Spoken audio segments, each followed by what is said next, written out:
প্রশাসন তো এখনো সে 100 জনের 90 জন ওই দালালগুলো আছে। একটাকেও যেন চেয়ারে রাখা না হয়। আজকে 42 জন ডিসি আর এসপি সব পাল্টিয়ে ফেলেছে। এই 14 সাল 18 সালের 24 সালের নির্বাচনে যারা হাসিনাকে সাহায্য করেছে একটাও যেন দায়িত্বে না থাকে। সব দালাল এগুলো ধরেন, ওগুলো ধরেন, ধরেন, ধরেন। শয়তানি করার জায়গা পায় না, দেশটা শেষ করে দিয়েছে।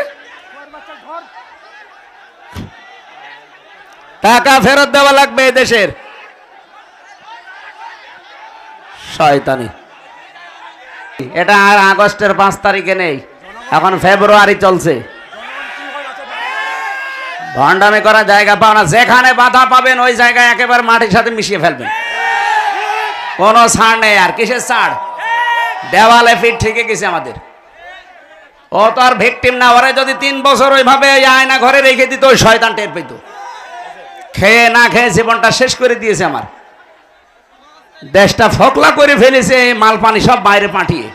আর এখন আবার বলে রাজনীতি হচ্ছে। ওর কাছে জিজ্ঞাসা করে কোরআন আমারে বলা লাগবে? ওর চাইতে বেশি বুঝি আমি।